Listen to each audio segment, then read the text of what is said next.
Karthik Deepa serial ஜனவரி 17 இன்னைக்கான எபிசோடுக்கான review தாங்க இந்த வீடியோவில் நம்ம இன்னைக்கு பார்க்க போகிறோம். எபிசோடை ஸ்டார்ட் பண்ணுறதுக்கு முன்னாடி இந்த வீடியோவை மறக்காமல் லைக் பண்ணிக்கோங்க. உங்களுடைய ஒவ்வொரு லைக்கும் அடுத்தடுத்து வீடியோ போடும் பொழுது எங்களுக்கு கொஞ்சம் இன்ட்ரெஸ்டிங்காகவும் என்கரேஜிங்காகவும் இருக்கும். எபிசோட் எப்படி ஸ்டார்ட் ஆகுதுன்னா, ஃபஸ்ட்டு நம்ம மயில் வாகனத்தை காமிக்கிறாங்க. மயில் வாகனம் நேராக ரோகிணியை எப்படியாவது அவரோட வழக்குள்ள சிக்கணும் அப்படின்னு ஒரு பிளான் பண்ணுறாரு. கரண்ட் ஒயரை எடுத்து பாதையில் போட்டுட்டு மயில் வாகனம் காத்துக்கிட்டு இருக்காரு. ரோகிணி அந்த கரண்ட் ஒயரில் காலை வைப்பாங்க, ஷாக் அடித்து கீழே விழுவாங்க. இதை நம்ம வாய்ப்பாக பயன்படுத்திக்கலாம் அப்படின்னு மயில் வாகனம் நினச்சிட்டு அந்த கரண்ட் ஒயரை போட்டுட்டு ஓரமாக வந்து நிற்கிறாரு. அப்போ மயில் வாகனம் நேராக ரோகிணின்னு கூப்பிடுறாரு. அப்போ ரோகிணி வந்து ஃபோன் பேசிக்கிட்டு இருக்காங்க. மறுபடியும் மயில் வாகனம் கூப்பிடுறாரு, ரோகிணி ரொம்ப நேரமாக உன்னை கூப்பிட்டுக்கிட்டு இருக்கேன் அப்படின்னு. அப்போ ரோகிணி அந்த இடத்துக்கு வராங்க. வந்துட்டு அதுக்கு முன்னாடியே ரோகிணி அவங்க ஃப்ரெண்டு கிட்ட, இங்கே பாருடி, ரொம்ப நேரமாக அவர் கூப்பிட்டுக்கிட்டே இருக்காரு, என்னதான் வேணும்னு தெரியல, அவர் கடந்தா கத்திக்கிட்டு கிடக்கட்டும் அப்படின்ட்டு ரோகிணி நிற்கிறாங்க. இங்கே மயில் வாகனம் வந்துட்டு திரும்ப ரோகிணின்னு கூப்பிட, உடனே ரோகிணி வந்து, என்ன இது, இவர் இப்படி கூப்பிட்டுக்கிட்டே இருக்காரு, இருடி வரேன் அப்படின்னு ஃபோனை கட் பண்ணிட்டு அங்கேருந்து வராங்க. வந்துட்டு கரண்ட் ஒயரில் காலை வைக்க ரோகிணிக்கு கரண்ட் ஷாக் அடிச்சிருது, கீழே விழுகுறாங்க. இதை பார்த்ததோட மயில் வாகனம் ஓடி போய் ரோகிணியை தூக்குறாரு. அப்பன்னு பார்த்து ரேவதி, துர்கா எல்லாரும் ஓடி வந்து, ஐயோ மாமா என்னாச்சு அக்காவுக்கு அப்படின்னு கேட்க, மயில் வாகனம் சொல்றாரு, நடந்து வரும் பொழுது என்னாச்சுன்னு தெரியல, கரண்ட் ஷாக் அடிச்சிடுச்சு போல அப்படின்னு. ரேவதி கேட்குறாங்க, இந்த இடத்துல எப்படி கரண்ட் ஒயர் வந்துச்சு அப்படின்னு. மயில் வாகனம் சொல்றாரு, இங்க பாருமா ரேவதி, இன்வெஸ்டிகேஷன் பண்ணிக்கிட்டு இருக்கிறதுக்கு இது நேரம் கிடையாது, அக்காவுக்கு ஷாக் அடிச்சிட்டு அவளுக்கு ஃபர்ஸ்ட் எய்டு பண்ணணும் அப்படின்னு. துர்கா சொல்றாங்க, மாமா இவங்கள உடனே ஹாஸ்பிட்டல் தூக்கிட்டு போகலாம் வாங்க அப்படின்னு. மயில் வாகனம் கேட்குறாரு, அப்புறம் நான் எதுக்கு இருக்கேன் அப்படின்னு சொல்லிட்டு ரோகிணிக்கு ஃபர்ஸ்ட் எய்டு பண்றாரு. அப்ப ரோகிணி லைட்டா கண் முழிக்கிறாங்க. அப்ப ரேவதி சொல்றாங்க, மாமா அக்காவோட உயிரையே நீங்க காப்பாத்திட்டீங்க அப்படின்னு. மயில் வாகனம் சொல்றாரு, இது எல்லாமே என் கடமை அப்படின்னு. அப்ப ரேவதி கேட்குறாங்க, அக்கா உனக்கு என்ன ஆச்சு அப்படின்னு. ரோகிணி சொல்றாங்க, நடந்து வரும் பொழுது கரண்ட் ஒயர்ல காலை வச்சிட்டேன் போல, ஷாக் ஆகி கீழே விழுந்துட்டேன், உடனே எனக்கு மயக்கமாகிருச்சு, அதுக்கப்புறம் என்ன நடந்துச்சுன்னே தெரியல அப்படின்னு. ரேவதி சொல்றாங்க, அதுக்கப்புறம் என்ன நடந்துச்சுன்னு நான் சொல்றேன்க்கா, உனக்கு உயிர் மூச்சு கொடுத்து மயில் வாகனம் மாமா உன்னை காப்பாத்திருக்காரு அப்படின்னு. இது கேட்டதோட ரோகிணி நேரா மயில் வாகனத்தை பார்த்து, என்னங்க நீங்க தான் என்னை காப்பாத்தினீங்களா அப்படின்னு கேட்க, மயில் வாகனம் சொல்றாரு, ஆமா ரோகிணி, நான் தான் உன்னை கஷ்டப்பட்டு காப்பாத்தினேன் அப்படின்னு. இது கேட்டதோட ரோகிணி நேரா மயில் வாகனத்தை பார்த்து, இங்க பாருங்க, நான் என்னைக்குமே உங்களை மறக்கவே மாட்டேன் அப்படின்னு சொல்லிட்டு அவங்களோட காதலை வெளிப்படுத்த, அப்ப மயில் வாகனமும், ரோகிணி நான் என்னைக்குமே உன்னைய காப்பாத்துவேன் அப்படின்னு சொல்றாங்க. இவ்வளோ நேரம் ரோகிணி கனவு தான் கண்டிருக்காங்க. அப்ப டக்குன்னு மயில் வாகனம், என்ன இது கனவா இருக்கும் போலயே அப்படின்ட்டு கண்ணை முழிச்சு பார்த்தா அது கனவு. அப்ப மயில் வாகனம் நினைக்கிறாரு, கனவே அவ்வளோ சூப்பரா இருக்கே, சரி ஒர்க் அவுட் பண்ணிடுவோம் அப்படின்ட்டு மயில் வாகனம் நேரா ரோகிணியை கூப்பிடுறாங்க. ரோகிணி ஃபோன் பேசிக்கிட்டு இருக்காங்க. அப்ப ரோகிணி ஃப்ரெண்டு கிட்ட, அவருக்கு வேற வேலையே இல்லை, இதே மாதிரிதான் பொழுதனைக்கும் கத்திக்கிட்டே கிடப்பாரு அப்படின்னு. சத்தம் கேட்டு ரேவதி அந்த இடத்துக்கு வராங்க. ரேவதி நேரா மயில் வாகனத்துக்கிட்ட, என்னம்மாமா அக்காவை கூப்பிடணுமா, அக்கா ரொம்ப இன்ட்ரெஸ்டிங்கா ஃபோன் பேசிக்கிட்டு இருக்கா, அவ ஏதோ சாரி எடுக்கணும்னு சொன்னான், அதை பத்தி தான் பேசிக்கிட்டு இருக்கா அப்படின்னு. இதை கேட்டதோட மயில் வாகனம் சொல்றாரு, சரி ரேவதி நான் பாத்துக்கிறேன், நீ வேற வேலை இருந்தா போய் பாரு அப்படின்னு. ரேவதி சொல்றாங்க, நான் போயிட்டு அக்காவை கூட்டிட்டு வரேன் அப்படின்னு. ரேவதி டக்குன்னு போக, அப்ப மயில் வாகனம், ஐயோ சோழி முடிஞ்சிச்சு அப்படின்னு சொல்ல, ரேவதிக்கு காலில் கரண்ட் ஷாக் அடிச்சு கீழே விழுகிறாங்க. அப்ப மயில் வாகனம் ஓடி போய் ரேவதியை, அம்மா ரேவதி என்னாச்சு அப்படின்னு கேட்குறாங்க. அதுக்கப்புறம் பவரையும் ஆஃப் பண்றாரு. அதே நேரம் என்ன சத்தம் அப்படின்னு கார்த்திக் ஓடி வராரு. கார்த்திக் ஓடி வந்து ரேவதியை தூக்கி கொண்டாந்து படுக்க வைக்கிறாரு. அப்ப மயில் வாகனம் சொல்றாரு, ரேவதிக்கு கரண்ட் ஷாக் அடிச்சிட்டு அப்படின்னு. கார்த்தி அதிர்ச்சியாகி, இந்த இடத்துல எப்படி கரண்ட் ஒயர் அப்படின்னு கேட்க, மயில் வாகனம் சொல்றாரு, இங்க பாருப்பா, அதை இன்வெஸ்டிகேஷன் பண்றதுக்கு நேரம் கிடையாது, ரேவதியை எப்படியாவது காப்பாற்றணும் அப்படின்னு. வெளியில சத்தம் கேட்கறத பார்த்துட்டு ரோகிணி உடையாந்து என்னாச்சுன்னு கேட்குறாங்க. துர்கா அப்புறம் குட்டி பொண்ணு எல்லாரும் வந்துடுறாங்க. அப்ப நம்ம கார்த்தி சொல்றாரு, இவங்களுக்கு ஃபர்ஸ்ட் எய்டு உடனே பண்ணணும் அப்படின்னு. ரேவதிக்கு ஃபர்ஸ்ட் எய்டு பண்றாரு கார்த்தி. அப்ப மயில் வாகனம் சொல்றாரு, நல்ல வேலை இவன் என்ன மாதிரி உயிர் மூச்சு கொடுக்கல அப்படின்னு.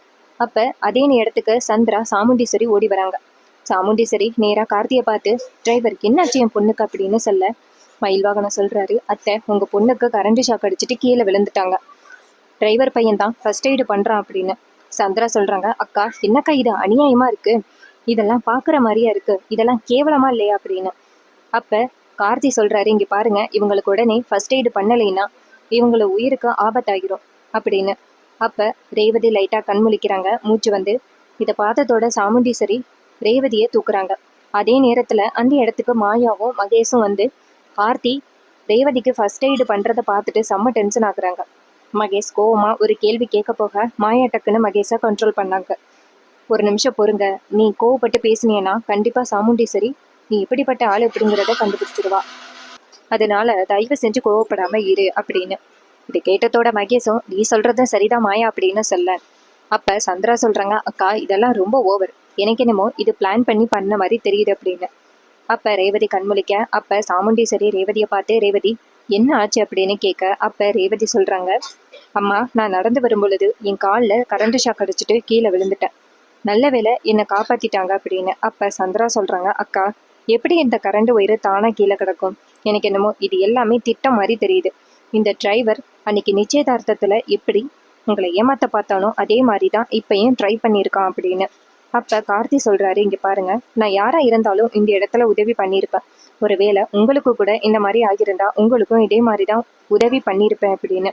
அப்ப சந்திரா சொல்றாங்க, உனக்கு சொல்லவே அசிங்கமா இல்லையா, ஏன் இப்படி கேவலமா பேசுற, இது மாதிரி ஃபர்ஸ்ட் எய்டு பண்ணணும் அப்படின்னு யாராவது கேட்டாங்களா, ரேவதியை ஹாஸ்பிட்டல் தூக்கிட்டு போயிருக்கலாம்ல அப்படின்னு. அப்ப கார்த்தி சொல்றாரு, ஹாஸ்பிட்டல் தூக்கிட்டு போற வரைக்கும் ரேவதிக்கு கண்டிப்பா உயிர் மூச்சு இல்லைன்னா அவங்க உயிருக்கு கூட ஆபத்து வரத்துக்கு நிறையவே சான்சஸ் இருந்துச்சு, அதான் எனக்கு தெரிஞ்ச ஃபர்ஸ்ட் எய்டை பண்ணேன் அப்படின்னு. இது கேட்டதோட சாமுண்டீஸ்வரி சொல்றாங்க, சந்தா எதுக்கு தொட்டதுக்கும் நீ ரொம்ப கோவப்படுற, தயவு செஞ்சு கோவப்படாது அப்படின்னு. கார்த்தி சொல்றாரு, அவங்களுக்கு எப்பவுமே என் மேல ரொம்ப கோவம், அப்படி நான் என்ன தப்பு பண்ணேனே தெரியல, அதனாலதான் நான் என்ன பண்ணாலுமே அவங்களுக்கு தப்பாவே தெரியுது அப்படின்னு. இது கேட்டதோட சந்திரா சொல்றாங்க, அக்கா எனக்கு என்னமோ இவன் மேல ரொம்ப டவுட்டா இருக்கு, மாப்பிள்ளைய பத்தியா, வீட்டுக்கு வந்த மாப்பிள்ளை நம்ம பொண்ணை வேற எவனும் ஃபர்ஸ்ட் எய்டு பண்றத பார்த்தா யாராவது கொஞ்சமாவது கோவப்படாம இருப்பாங்களா, மாப்பிள்ளை எவ்வளவு கோவப்பட்டிருப்பாரு அப்படின்னு. அப்ப சாமுண்டீஸ்வரி நேரா சந்திராட்ட சொல்றாங்க, இங்க பாரு, இது ஜஸ்ட் வெறும் ஃபர்ஸ்ட் எய்டா மட்டும் பாரு, எதுக்காக நீ பர்சனலா எடுத்துக்கிற, இப்ப டிரைவர் மட்டும் ரேவதியை காப்பாத்தாம இருந்திருந்தா என்ன நடந்திருக்குன்னு உனக்கு தெரியுமா அப்படின்னு. அப்ப மாய நேரா சந்திரா கிட்ட, மேடம் நீங்க ஏன் மேடம் கோவப்படுறீங்க, ரேவதியோட உயிரை காப்பாத்தினதுக்கு டிரைவருக்கு நன்றி தான் சொல்லணும் அப்படின்னு. இது கேட்டதோட சந்திரா நினைக்கிறாங்க, இவன் என்ன திடீர்னு இந்த டிரைவருக்கு சப்போர்ட் பண்றா அப்படின்னு. அப்ப நம்ம கார்த்தி சொல்றாரு, மேடம் என் கடமையை மட்டும் தான் செஞ்சேன் அப்படின்னு. சந்திரா சொல்றாங்க, அது எப்படி அந்த ஒயர் வாலண்டியரா கீழே கிடக்கும், யாரும் பார்க்காமையா இருந்தாங்க அப்படின்னு. அப்ப நம்ம மயில் வாகனம் எல்லாரும் இப்படி கோவப்பட்டு பேசுறீங்களே அப்படிங்கிறதுக்காக நான் ஒரு உண்மையை சொல்லவா அப்படின்னு. இதை கேட்டதோட சாமுண்டீஸ்வரி கேட்குறாங்க, அப்படி என்ன உண்மையை மாப்பிள்ளை சொல்ல போறீங்க அப்படின்னு. அப்ப மயில் வாகனம் சொல்றாரு, நீங்க எல்லாருமே சிலம்பத்தை பழி போடும் பொழுது நான் இந்த விஷயத்த கண்டிப்பா சொல்லிதான் ஆகணும், ஏன்னா சிலம்பம் மேல எந்த தப்புமே இல்லை, ரேவதி மயக்கமிட்டு விழுந்த அப்புறம் தான் சிலம்பமே வந்தாரு, அவர் மேல எந்த தப்பும் இல்லை, அந்த ஒயர் கடந்ததுக்கு நான் தான் காரணம் அப்படின்னு. இது கேட்டதோட சாமுண்டீஸ்வரி கேட்குறாங்க, என்ன சொல்றீங்க அப்படின்னு. அப்ப மயில்வாகனம் சொல்றாரு, அந்த ஒயரை நான் ரோஹிணிக்காக போட்டேன், அப்பதான் அவ உதட்டோட உதடு வச்சு அவளுக்கு மூச்சு கொடுத்து அவளை காப்பாத்தலாம், 2 பேருக்கும் லவ் ஸ்டார்ட் ஆகும் அப்படின்னு நினைச்சேன், ஆனா இடையில ரேவதி வந்து மாட்டிக்கிட்டா அப்படின்னு. இது கேட்டதோட சாமுண்டீஸ்வரி செம்ம கோவப்படுறாங்க, கொஞ்சமாவது அறிவே இருக்கா இல்லையா உங்களுக்கு, இப்படியா உயிர் போற அளவுக்கு இந்த மாதிரி எல்லாம் பிளான் பண்ணுவீங்க, ரேவதிக்கு ஏதாவது ஆகியிருந்துச்சுன்னா என்ன நடந்திருக்கும் தெரியுமா அப்படின்னு. மயில்வாகனம் சொல்றாரு, அத்தை என்ன மன்னிச்சிருங்க, மச்சினிக்கு இது மாதிரி ஃபர்ஸ்ட் எய்டு பண்ணக்கூடாது அப்படின்னு தான் நான் ஓரமா நின்றுட்டேன் அப்படின்னு. இது கேட்டதோட சாமுண்டீஸ்வரி சொல்றாங்க, இதெல்லாம் ரொம்ப ஓவர் அப்படின்னு. அப்ப நம்ம கார்த்தி சொல்றாரு, மேடம் ஒரு நிமிஷம் நான் ஏதாவது சொல்லட்டுமா அப்படின்னு. சாமுண்டீஸ்வரி கேட்குறாங்க, என்ன சொல்ல போற டிரைவர் அப்படின்னு. அப்ப நம்ம கார்த்தி சொல்றாரு, 2 பேருமே தனித்தனியா இருக்கிறதுனால தான் அப்படி பேசுறாங்க, 2 வருஷம் ஆயிட்டு அவங்கள எங்கேயாவது ஹனிமூனுக்கு அனுப்பி வைக்கலாம்ல அப்படின்னு. இது கேட்டதோட சாமுண்டீஸ்வரி சொல்றாங்க, இதை பத்தி நான் கொஞ்சம் கூட யோசிக்காம இருந்துட்டேன், சரி 2 பேருக்கும் நான் ஹனிமூன் ஏற்பாடு பண்றேன், நீ எதுக்கும் கவலைப்படாத அப்படின்னு. இது கேட்டதோட ரோகிணி சொல்றாங்க, அம்மா அதெல்லாம் தேவையே இல்லை அப்படின்னு. அப்ப சாமுண்டீஸ்வரி சொல்றாங்க, ரோகிணி நான் சொல்றது கேட்டுதான் ஆகணும், இவங்க 2 பேருக்கும் ஹனிமூனை செட் பண்ணலாம் அப்படின்னு. இது கேட்டதோட கார்த்தியும் சரி மேடம் அப்படின்னு சொல்லிட்டு, நானே இவங்க 2 பேருக்கும் நல்ல உரா ஃபிக்ஸ் பண்றேன் அப்படின்னு கார்த்தி சொல்றாரு. அப்புறமா ரேவதி எந்திரிச்சு உட்கார. அப்ப மகேஷ் நேரா சாமுண்டீஸ்வரியை பார்த்து, மேடம் நாளைக்கு பொங்கல் விழாவுக்காக இங்கே தானே பண்ண போகிறோம், அதனால உங்களை கூப்பிட்றதுக்காக தான் வந்தோம் அப்படின்னு சாமுண்டீஸ்வரி சொல்கிறாங்க. நம்ம எல்லாருமே சேர்ந்து இங்கேவே பொங்கல் கொண்டாடலாம், நாளைக்கு வந்துருங்க அப்படின்னு. இது கேட்டதோட மகேஷும் சரி மேடம் அப்படின்னு சொல்லிட்டு அந்த இடத்துலேருந்து கிளம்ப. அப்போ மகேஷும் மாயாவும் வெளியில் வராங்க. அப்போ மாயா நேராக மகேஷ் கிட்ட எனக்கு என்னமோ அந்த டிரைவரை பார்த்தா எல்லாமே பிளான் பண்ணி பண்ணுற மாதிரி தான் தெரியுது அப்படின்னு மகேஷ் கேட்குறாரு. எப்படி சொல்கிற அப்படின்னு மாயா சொல்கிறாங்க. அது எப்படி, ஒயரை தானாக கீழே கிடக்கும், அந்த மயில் வாகனமும் அந்த டிரைவருக்கு நிறையவே ஹெல்ப் பண்ணிக்கிட்டு இருக்கான். எனக்கு தெரிஞ்சு அது மயில் வாகனம் அந்த டிரைவர் சொன்ன திட்டமாக இருக்கணும். அந்த ஒயரை கீழே போட்டதோட ரேவதி வந்து காலை வச்சதோட அந்த இடத்துல எப்படி டிரைவர் வந்தான்? நம்ம இருக்கிறோன்னு தெரிஞ்சும் அவன் ஃபர்ஸ்ட் எய்டு பண்ணுறான். அப்போ கண்டிப்பாக அவன் வேறு ஏதோ ஒரு பிளான் வச்சுருக்கான் அப்படின்னு மகேஷ் சொல்கிறாரு. ஆரம்பத்தில் எனக்கும் தான் கோவம் வந்துச்சு அப்படின்னு மாயா சொல்கிறாங்க. சரி, எப்படியாவது அவனை இந்த வீட்டிலேருந்து துரத்தி அடிக்கணும், அதுக்கான திட்டத்தை ஃபஸ்ட்டு பார்க்கணும் அப்படின்னு. இது கேட்டதோட மகேஷ் சொல்கிறாரு. ஆமாம், அதை முதல்ல நம்ம பார்க்கணும். அப்போ தான் எனக்கும் ரேவதிக்கும் கல்யாணம் நடக்க போகிறது எந்தவித தடை இல்லாமல் நடக்கும். ஒருவேளை இவன் மட்டும் இருந்தான்னா கண்டிப்பாக ஏதாவது பிரச்சனை பண்ணி கல்யாணத்தை நிப்பாட்டுறதுக்கு ட்ரை பண்ணுவான். அதுலேருந்து நம்ம எப்படியாவது எஸ்கேப் ஆகணும் அப்படின்னு சொல்லி பேசுகிறாங்க. அதுக்கப்புறம் சீனை செட் பண்ணி கார்த்திகை காமிக்கிறாங்க. கார்த்தி ரொம்ப கவலையாக ரூமில் நின்றுட்டு இருக்காரு. நம்ம என்ன பண்ணாலுமே நம்ம மேலே தப்பு சொல்கிறாங்களே அப்படின்னு. அதுக்கப்புறமா கார்த்தியை காமிக்கிறாங்க. கார்த்தி அவரோட ரூமில் இருக்காரு. அதே நேரம் கார்த்தி யோசனையாக இருக்காரு. இப்போ பார்த்தாலும் நம்ம மேலேயே எல்லாருமே கோவப்பட்டுக்கிட்டும் நம்மளையே குறை சொல்லிக்கிட்டே இருக்காங்களே அப்படின்னு கார்த்திக்கு மனசில் ஒரே குறையா இருக்கு. ஏன்னா அந்த சந்திரா எப்போ பார்த்தாலுமே கார்த்தியை தான் டார்கெட் பண்ணிக்கிட்டு இருக்காங்க. கார்த்திக்கு அந்த சந்திரா எதுக்காக டார்கெட் பண்ணுறாங்க அப்படிங்கிற விஷயம் ரொம்ப நாள் கழிச்சு தான் தெரிய வந்துச்சு. ஏன்னா சந்திரா வந்துட்டு கார்த்தி இந்த வீட்டை விட்டு போகணும் அப்படிங்கிறதுக்காக பல ஆங்கிளில் ட்ரை பண்ணிக்கிட்டு இருக்காங்க. எதுக்காகனா கார்த்தி இந்த வீட்டில் இருந்தா சந்திராவால் சாமுண்டீஸ்வரியை எதுவும் பண்ண முடியாது அப்படின்னு சந்திராவுக்கு தெரிஞ்சு போச்சு. அதுக்காக தான் கார்த்தியை இந்த வீட்டை துரத்தலாம் அப்படின்ட்டு சிவனாண்டி கூட சேர்ந்து பிளான் பண்ணிக்கிட்டு இருக்காங்க. இந்த விஷயத்த கார்த்தி ரொம்ப நாள் கழிச்சு தான் கண்டுபிடிச்சிருக்காரு. அதுக்கப்புறம் கார்த்தி வந்துட்டு நம்ம என்ன முடிவு பண்ணாலுமே அந்த சந்திரா ஏதாவது ஒரு பிரச்சனையை கொண்டுகிட்டு வந்துக்கிட்டே இருக்காங்க. அவங்கள பற்றி சாமுண்டீஸ்வரி மேடத்துக்கிட்ட சொன்னாலும் கண்டிப்பாக நம்புறதுக்கு வாய்ப்பே கிடையாது. நம்ம என்ன பண்ணுறது அப்படின்னு கார்த்திக்கு ஒரே டவுட்டு. அதே நேரத்தில் அந்த இடத்துக்கு நம்ம மயில் வாகனம் வராரு. மயில் வாகனம் நேராக கார்த்தியை கையெடுத்து கும்பிட்டு, அப்பா எனக்கு நீ ரொம்ப பெரிய உதவி பண்ணியிருக்க அப்படின்னு சொல்ல. அப்பா கார்த்தி சொல்கிறாரு, இங்கே பாருங்க என்ன உதவி பண்ண அப்படின்னு. மயில் வாகனம் சொல்கிறாரு, இல்லை அத்தையே அந்த அளவுக்கு சொல்லியிருக்காங்கன்னா அத்தை மனசுலேயும் ஒரு இறக்கம் இருக்குது அப்படிங்கிறது எனக்கு தெரிஞ்சு போச்சு அப்படின்னு. அப்போ கார்த்தி சொல்கிறாரு, இங்கே பாருங்க உங்களுக்கு ஒரு விஷயம் வேணும்னா அதை நீங்கள் தான் கேட்கணும். அதை விட்டுட்டு இந்த மாதிரிலாம் பண்ணிக்கிட்டு இருக்காதீங்க. அந்த கரண்ட் ஷாக் வச்சதில் ரோகிணிக்கு ஏதாவது ஆகியிருந்துச்சுன்னா உங்களால் தாங்கிக்க முடியுமா? தயவு செஞ்சு இந்த மாதிரி முட்டாள்தனமான முடிவாக மறுபடியும் எடுக்காதீங்க அப்படின்னு. அப்போ மயில்வாகனம் சொல்கிறாரு, கண்டிப்பாக மறுபடி அந்த மாதிரி முடிவை நான் எடுக்கவே மாட்டேன். இங்கே பாருப்பா, என் அத்தை எனக்கு ஒரு ஹனிமூன் ரெடி பண்ணுறேன்னு சொன்னாங்கல்ல, அப்படி சூப்பரான ஒரு ஏரியாவாக பார்த்தீங்கன்னா நல்லாயிருக்கும் அப்படின்னு. அப்போ கார்த்தி சொல்கிறாரு, கண்டிப்பாக ஒரு நல்ல இடத்த பார்க்குறேன், நீங்கள் எதுக்கும் கவலைப்படாதீங்க அப்படின்னு. இது கேட்டதோட மயில்வாகனம் சொல்கிறாரு, இங்கே பாருப்பா, நீ எனக்காக எவ்வளோ பெரிய விஷயத்த பண்ணியிருக்கேன்னு உனக்கு இன்னுமே தெரியல. என் வாழ்க்கையிலே நீ ஒளியேற்றி வச்சிருக்க. நான் உன்னை என்றைக்குமே மறக்கவே மாட்டேன்ப்பா அப்படின்னு.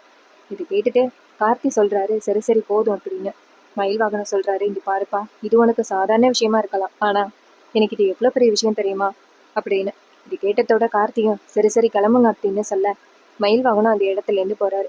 அதே நேரத்தில் ரேவதி அந்த இடத்துக்கு வராங்க. ரேவதி நேராக கார்த்தியை பார்த்து, இன்னைக்கு நீங்கள் என் உயிரை காப்பாற்றிருக்கீங்க, ரொம்ப நன்றி அப்படின்னு சொல்ல. அப்போ கார்த்தி சொல்கிறாரு, இங்கே பாருங்க, இப்போதான் மயில் வாகனம் உங்கள் மாமா நன்றி சொல்லிட்டு போனார், அடுத்ததா நீங்கள் நன்றி சொல்ல வந்துட்டீங்களா அப்படின்னு. அதுக்கு ரேவதி சொல்கிறாங்க, இங்கே பாருங்க, இது மாதிரி நீங்கள் பாருங்கள், நீங்கள் என் உயிரை காப்பாற்றிருக்கீங்க, அது என்றைக்குமே நான் மறக்கவே மாட்டேன். நீங்கள் எனக்கு ரொம்ப பெரிய உதவி பண்ணியிருக்கீங்க. ஆனால் அந்த மகேஷ் கொஞ்சம் கோவத்தில் இருக்காரு. ஏன்னா நீங்கள் எனக்கு ஃபர்ஸ்ட் எய்டு பண்ணீங்கல்ல, அதை பார்த்துட்டு மகேஷ் ரொம்ப கோவப்பட்டுட்டாரு போல. நான் ஃபோன் பண்ணாலும் அவர் எடுக்க மாட்டேங்கிறாரு அப்படின்னு. ஸோ இதை கேட்டதோட கார்த்தி சொல்கிறாரு, இங்கே பாருங்க, லவர்ஸ்குள்ளே இதெல்லாம் சாதாரண பிரச்சனை தான், நீங்கள் பேசி எப்படியாவது ஒரு நல்ல முடிவை கொண்டு வாங்க அப்படின்னு. இது கேட்டதோட ரேவதி சொல்கிறாங்க, அவர் ரொம்ப பொசசிவ் அப்படின்னு இப்போ தான் தெரியுது அப்படின்னு. கார்த்தி சொல்கிறாரு, லவ்னா ஒரு சில நேரம் பொசசிவ் இருக்க தானே செய்யும், நீங்கள் எதுக்கும் கவலைப்படாதீங்க அப்படின்னு. இது கேட்டதோட கார்த்தியும் சரி அப்படின்னு சொல்கிறாரு. அதுக்கப்புறம் ரேவதி சொல்கிறாங்க, சரி நான் கிளம்புறேன், அதோட என் உயிரை நீங்கள் காப்பாற்றிருக்கீங்க, அதுக்கு ரொம்ப நன்றி அப்படின்னு. என் உயிரை நீங்கள் காப்பாற்றினதுக்கு உங்களுக்கு நான் கடமைப்பட்டிருக்கேன் அப்படின்னு கார்த்தியும் சரி சரி அப்படின்னு சொல்ல ரேவதி அந்த இடத்துலேருந்து போகிறாங்க. அப்புறமா நம்ம கார்த்தி வந்துட்டு, சரி ரேவதிக்கு நான் ஃபர்ஸ்ட் எய்ட் பண்ணதுனால கண்டிப்பாக மகேஷ் ரொம்ப கவலைப்பட்டிருப்பாரு. ஸோ அவரை போயிட்டு நம்ம காம்ப்ரமைஸ் பண்ணணும் அப்படின்ட்டு கார்த்தி நேரா மகேஷ் வீட்டுக்கு போறாங்க. அங்க மகேஷும் மாயாவும் சரியான டென்ஷன்ல இருக்காங்க. ஏன்னா அந்த டிரைவரை எப்படியாவது இந்த வீட்டை விட்டு துரத்தணும். அதுக்கு நம்ம என்ன பண்றது அப்படின்னு ஒரே குழப்பத்துல இருக்காங்க. அப்போ மாயா சொல்றாங்க, ஃபர்ஸ்ட் அந்த டிரைவர் யாரு அப்படிங்கிறத கண்டுபிடிக்கணும். ஏன்னா அந்த டிரைவர் வந்துட்டு அவன் பேரை கூட இன்னும் வீட்டுல சொல்லவே இல்லை. அவன் யாரு, எங்கேருந்து வந்திருக்கான், அவன் அம்மா யாரு, அப்பா யாரு, சொந்த ஊர் என்ன அப்படிங்கிறது எதுவுமே சொல்லாம இருக்கான். அப்ப கண்டிப்பா அதுக்கு பின்னாடி ஏதோ ஒரு காரணம் இருக்கும்ல. அதனால நம்ம அதை பத்தி விசாரிச்சு பார்க்கணும். ஒருவேளை அதுல ஏதாவது நம்மளுக்கு பிளஸ் கிடைச்சிச்சுன்னா அதுவும் அந்த டிரைவரை வீட்டை விட்டு துரத்துறதுக்கு ஒரு நல்ல வாய்ப்பா இருக்கும்ல அப்படின்னு கேக்குறாங்க. அதுக்கு மகேஷ் சொல்றாரு, ஆமா அதுவும் நல்ல யோசனை தான். நீ இதை பத்தி அந்த சிவனாடி கிட்டையும் சந்திரா கிட்டையும் சொல்ல. ஏன்னா நமக்கு ஆள்பலம் அதிகம் இல்லை. ஆனா ஆள்பலம் வந்து சிவனாண்டி கிட்டையும் சந்திரா கிட்டையும் இருக்கு. அவங்க கிட்ட இந்த ஐடியாவை சொன்னா ட்ரை பண்ணி பார்ப்பாங்களே அப்படின்னு. உடனேயே மகேஷும் சரி நீ சொல்றதும் சரிதான், நான் உடனே ஃபோன் பண்றேன் அப்படின்ட்டு நேரா அந்த சிவனாண்டிக்கு ஃபோன் பண்ணுறாங்க. சிவனாண்டி ஃபோன் அட்டன் பண்ணி, சொல்லுங்கள் மேடம், என்ன கால் பண்ணியிருக்கீங்க அப்படின்னு கேட்க, மாயா சொல்கிறாங்க, உங்ககிட்ட ரொம்ப முக்கியமான விஷயம் சொல்கிறதுக்காக தான் கால் பண்ணேன். அந்த டிரைவர் ரொம்ப டார்ச்சர் கொடுத்துக்கிட்டே இருக்கான். இன்னைக்கு முதலுதவி பண்ணுறேன் அப்படின்னு சொல்லிட்டு ரேவதி கூட க்ளோஸ் ஆக ட்ரை பண்ணியிருக்கான். அவனுக்கு ஒரு முற்றுப்புள்ளி வைக்கணும். அதுக்கு நீங்கள் தான் ஏதாவது ட்ரை பண்ணணும் அப்படின்னு. சிவனாண்டி கேட்குறாரு, என்ன ஏதாவது பிளானோட தான் எனக்கு ஃபோன் பண்ணியிருப்பேன், சொல்லு என்ன பிளான் அப்படின்னு. அப்போ சந்திரா சொல்கிறாங்க, மாயா சொல்கிறாங்க, இது மாதிரி அந்த கார்த்தி அந்த டிரைவர் இருக்கான அவன் யாரு, எங்கேருந்து வந்திருக்கான் அப்படிங்கிறத பத்தி நீங்க விசாரிச்சீங்கன்னா ஒருவேளை அது நம்மளுக்கு ப்ளஸ்ஸா இருந்துச்சுனாலும் ஒரு சுலபமான விஷயம் தானே. ஏன்னா அவன் உண்மைகள் கண்டிப்பா வெளியில தெரியக்கூடாது அப்படிங்கிறதுல ஸ்ட்ராங்கா இருக்கான் அப்படின்னு. இது கேட்டதோட சிவனாண்டி சொல்றாரு, இதை பத்தி என் ஒய்ஃப் என்கிட்ட ஏற்கனவே சொல்லிட்டா. அவனை பத்தி தான் நான் தேடிக்கிட்டு இருக்கேன். நீங்க எதுக்கும் வரி பண்ணாதீங்க. கல்யாணத்துக்கு முன்னாடியே அவனை இந்த வீட்டை விட்டு துரத்திடலாம். ஸோ அவனும் எங்களுக்கு ரொம்ப இடைஞ்சலா இருக்கான். ஸோ அவன் ரொம்ப நாள் இந்த வீட்டில் இருக்கிறதுக்கு வாய்ப்பே கிடையாது. நீ எதுக்கும் ஃபீல் பண்ணாம நீங்க உங்க வேலை என்னமோ அதை பாருங்க அப்படின்னு. இப்படி கேட்டதோட மாயாவும் சரி அப்படின்னு சொல்லிட்டு ஃபோனை கட் பண்ண மகேஷ் கேட்குறாரு, ஏன் மாயா என்னாச்சு அப்படின்னு. மாயா சொல்றாங்க, அவன் கிட்ட ரெஸ்பெக்டா பேசினா அவன் ரொம்ப ஓவரா பேசுறான். அவனுக்கு நம்ம அடிமை மாதிரி. ஃபர்ஸ்டே இந்த கல்யாணம் முடியட்டும், அதுக்கப்புறம் இந்த சந்திராவும் சிவனாடியும் தொடர்புல இருக்காங்க அப்படின்னு சாமுண்டீஸ்வரி கிட்ட போட்டு கொடுத்து சந்திராவை இந்த வீட்டை விட்டு துரத்திட்டு அதுக்கப்புறம் அதுக்கு முன்னாடியே கார்த்தியையும் துரத்திடுவாங்க. அதுக்கப்புறம் நம்மளோட ராஜ்யம் தான். சாமுண்டீஸ்வரி எவ்வளோ நாள் கத்திக்கிட்டு கிடப்பா, அவளோட பொண்ணை நீ கல்யாணம் பண்ணியிருக்க. பொண்ணு கஷ்டப்பட்டா அவளும் கஷ்டப்படுவாள்ல. ஸோ அதை வச்சு நம்ம ஈஸியா நான் அந்த வீட்டோட மகாராணி ஆகிடுவேன். நம்ம 2 பேருமே ஜாலியா பணத்தால சந்தோஷமா இருக்கலாம் அப்படின்னு. இதை கேட்டதோட மகேஷும், ஆமா மாயா, உன் பேச்சை நான் ஃபுல் அண்ட் ஃபுல் கேட்குறேன், நீ என்ன சொன்னாலும் கேட்பேன் அப்படின்னு சொல்றாரு. அதோட இன்னைக்கான எபிசோட ஃபினிஷ் பண்ணியிருக்காங்க. இந்த எபிசோடு உங்களுக்கு பிடிச்சிருந்துச்சுன்னா இன்னும் புது புது வீடியோஸாக நீங்கள் பார்க்கணும் அப்படின்னா மறக்காமல் நம்ம சேனலை சப்ஸ்கிரைப் பண்ணிவிட்டு பக்கத்தில் உள்ள பெல்லைக்கானை கிளிக் பண்ணி ஆல் செட் பண்ணிக்கோங்க. அப்போ தாங்க புது புது வீடியோஸ் போடும் பொழுது உங்களுக்கு நோட்டிஃபிகேஷன் வரும். பார்க்கலாம். தேங்க்ஸ் ஃபார் வாட்சிங்.